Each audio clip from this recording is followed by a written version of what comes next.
11খনতকৈ অধিক আসন পালেহে বিজেপিৰ জয়ৰ ক্ৰেডিট পাব মুখ্যমন্ত্ৰীয়ে 11খন আসনত জয়ী হলে সেয়া মুখ্যমন্ত্ৰীৰ ক্ৰেডিট নহয় 11খন আসনত এনেও জয়ী হলহেতেন বিজেপি কাৰণ এটা ট্ৰেন্ড চলি আছে সৰ্বানন্দ সোণোৱাল সভাপতি হৈ থাকোতে বিজেপি জয়ী হৈছিল 7খন আসনত ৰঞ্জিত দাস সভাপতি হৈ থাকোতে জয়ী হৈছিল 9খন আসনত গতিকে স্বাভাৱিকতে ভৱেশ কলিতা সভাপতি হৈ থাকোতে 11খন আসনত জয়ী হ'ব বিজেপি কেহে 11খন আসনতকৈ অধিক আসনত জয়ী হলেহে ক্ৰেডিট পাব মুখ্যমন্ত্ৰী ডক্টৰ হিমন্ত বিশ্ব শৰ্মাই এই মন্তব্য কৰিছে বিজেপিৰ প্ৰাক্তন সভাপতি তথা মন্ত্ৰী ৰঞ্জিত দাসে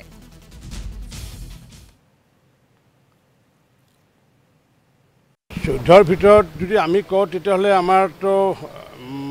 11খনটো নিশ্চিত কাৰণ ট্ৰেণ্ড এটা আছে কাৰণ সৰ্বানন্দ সোণোৱাল সভাপতি থাকোঁতে 7খন পাইছিলে ৰঞ্জিত দাস সভাপতি থাকোঁতে 9খন পাইছিলে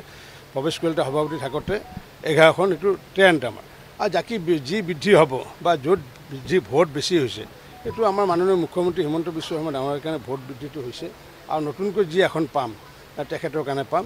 11টোতো আমাৰ নিশ্চিত কিন্তু তাত যদি আমাৰ যদি 12 যদি হৈ যায়